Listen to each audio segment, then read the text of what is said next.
Vamos agora à última aula dessa disciplina, Mecânica dos Fluidos, né? E agora falando sobre ondas em líquidos, né?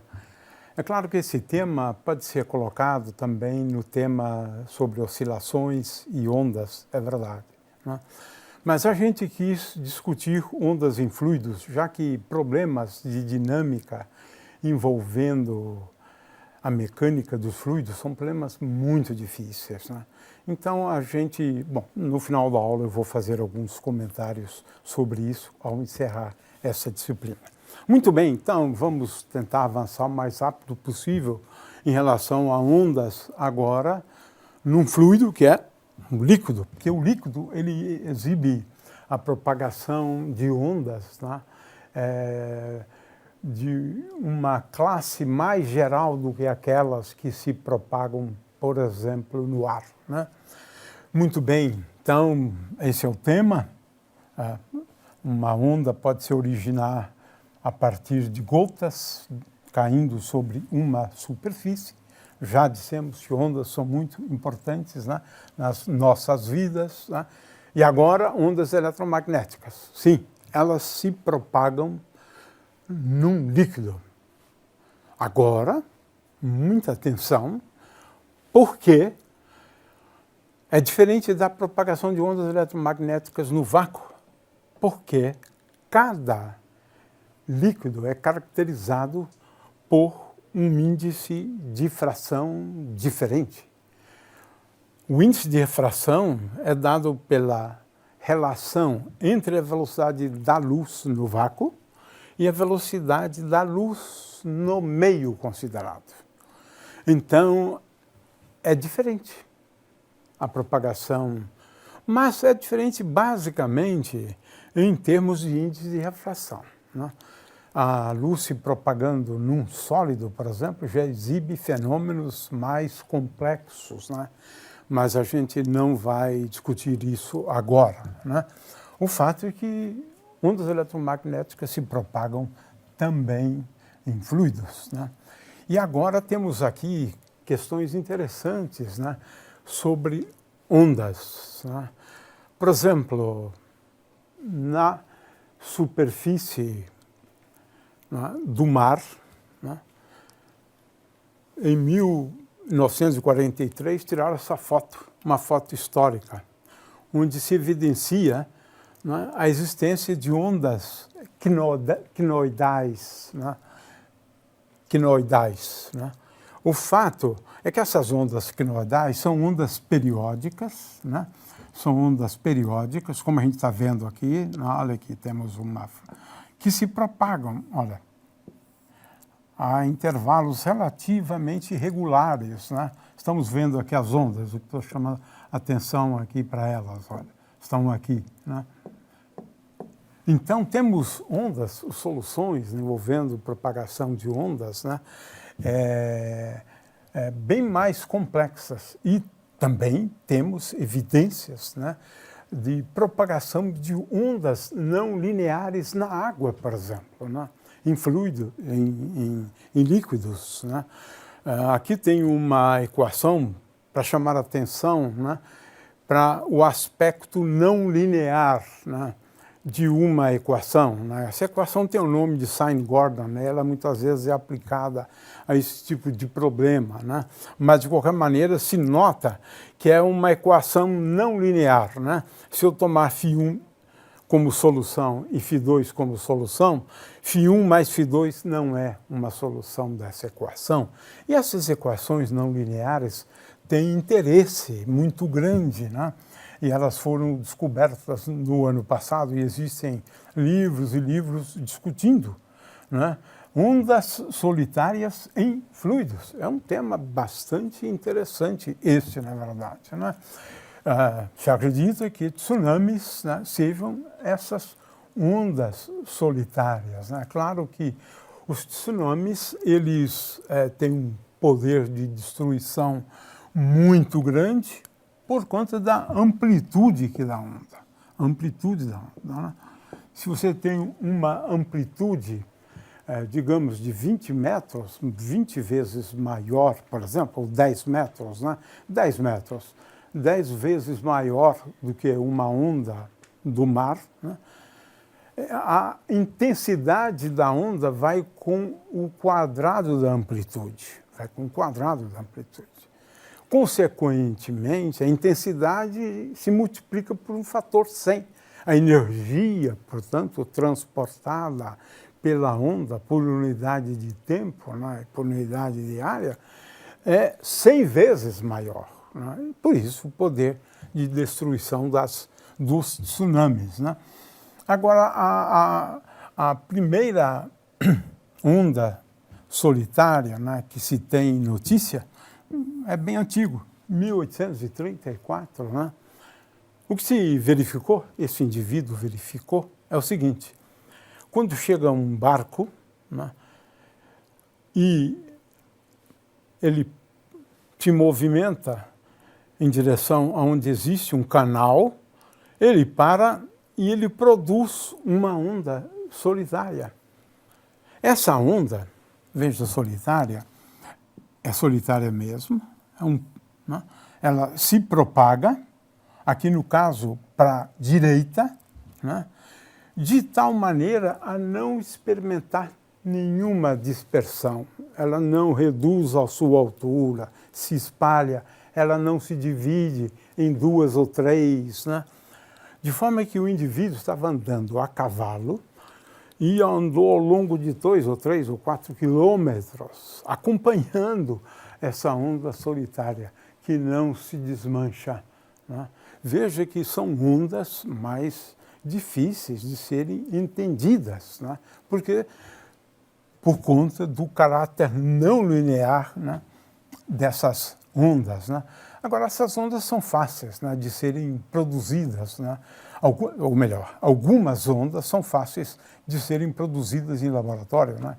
Como as ondas harmônicas. Né? Existem vídeos na internet que mostram, na verdade, como elas são produzidas numa cuba relativamente grande, né? Essas ondas harmônicas. Né? As ondas sonoras, sim, ondas sonoras se propagam em líquidos claramente, né? E a gente sabe disso. Né? Eu quero lembrar daquela demonstração que a gente vai acabar não fazendo, né? As ondas, né, em qualquer fluido, né, elas podem ser tais que exibam um elemento de volume, né, uma rotação com uma velocidade angular dada por essa expressão, né, ou, né, podem ser irrotacionais. Né? É claro que nós estudamos os fluidos tais que eles são irrotacionais, né, e também são incompressíveis. Aí estamos falando daquele escoamento, né, que nós chamamos de escoamento potencial. Né? De qualquer maneira, isso aqui, o rotacional de V igual a 0, como já dissemos antes, né, nos permite, né, escrever a velocidade como sendo igual a menos o gradiente de uma função, né, uma função escalar, que é o potencial de velocidades. E tudo fica mais fácil, às vezes, nós já estudamos esse caso antes, né, se o fluido for incompressível. Né? Porque estas duas condições, rotacional de V e divergente, rotacional de V igual a 0, divergente de V igual a 0, nos leva, então, ao estudo, né, de escoamento de fluidos, bastante simples, né, como fluidos em cantos vivos, né, e assim por diante, ou um objeto colocado diante de um fluido. Né? Isso, então, é um exemplo de escoamento de líquidos. Né? Não vou à demonstração que eu preparei, porque realmente ela tomaria muito tempo. Eu prefiro dedicar os últimos minutos da aula, né, para dar algumas orientações para vocês. Mas o fato é que, usando de expressões matemáticas, né, da equação de Bernoulli, né, a gente pode considerar, né, se eu tenho aqui originalmente, né, um fluido que tem uma superfície, né, lisa, digamos assim, né, originalmente, né, a uma altura h. Né, e repentinamente você tem uma perturbação e agora podemos utilizar as coordenadas y, x e z. Aqui estamos representando apenas a coordenada y, né, para representar a altura de qualquer ponto sobre a onda, né, de forma que a gente escreve eta como sendo a coordenada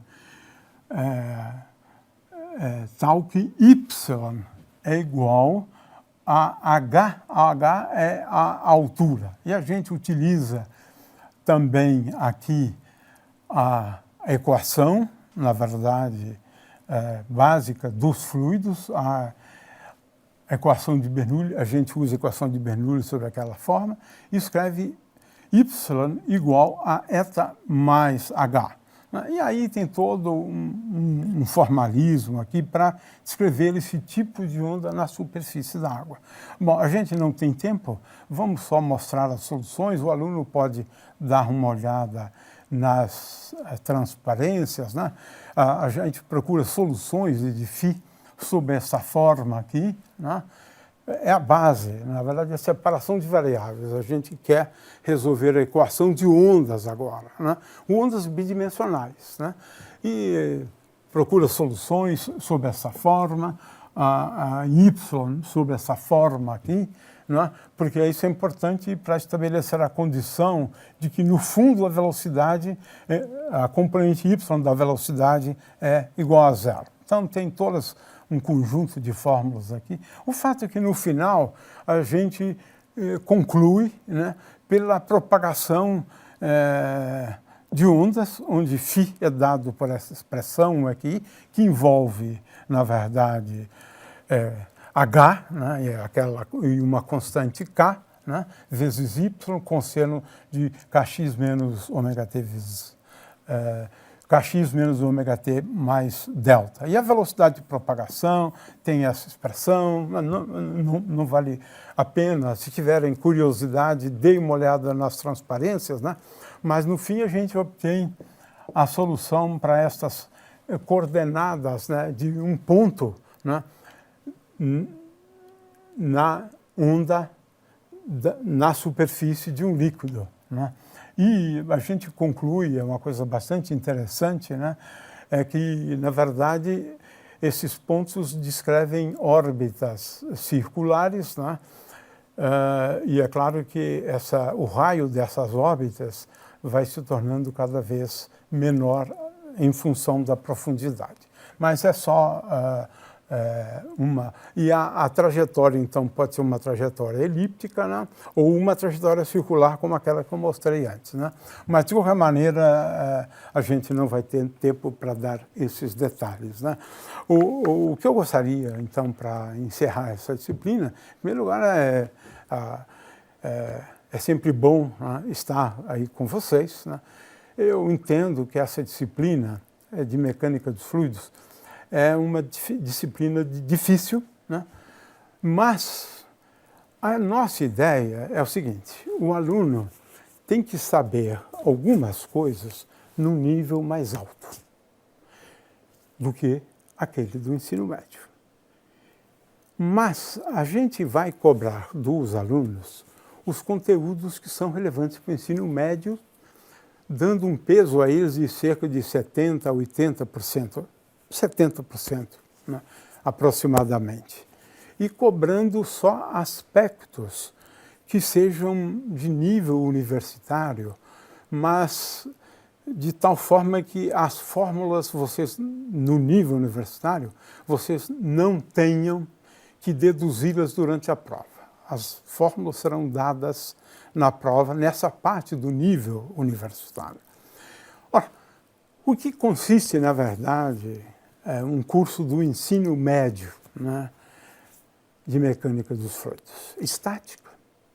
Então, tem que saber muito bem princípio de Pascal, lei de Stephen, aplicações da lei de Stephen.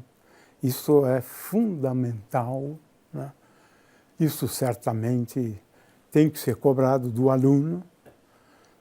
Também Arquimedes, o empuxo.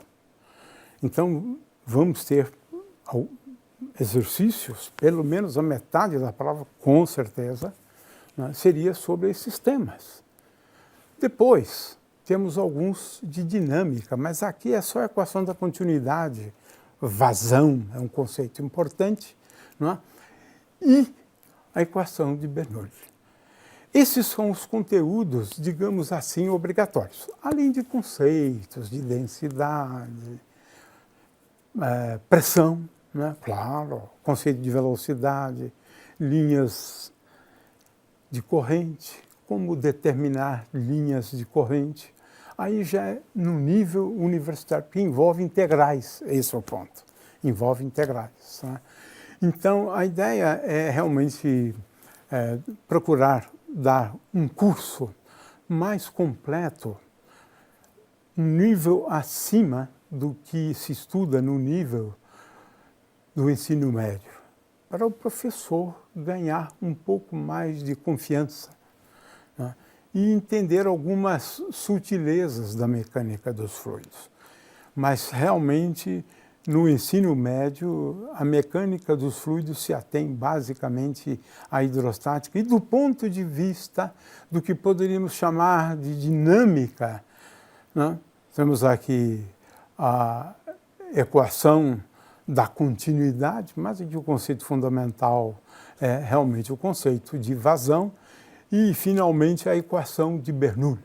Então, concitamos aí os estudantes a se dedicarem, né, claro, mais nessa parte, né, que é importante para o ensino médio, mas nós vamos cobrar também alguma coisa, especialmente envolvendo escoamentos potenciais, porque são os escoamentos mais simples, né?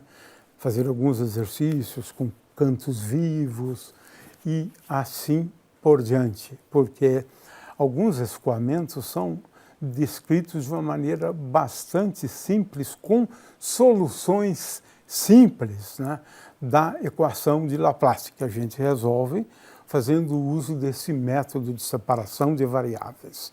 Mas, de qualquer maneira, a gente pode perfeitamente dar, digamos, uma função, né, e pedir para verificar se satisfaz a equação de Laplace e assim por diante. O que é importante é que o aluno saiba um pouco o conceito de derivadas parciais e equação de Laplace. Isso nesse nível que nós chamamos um nível acima.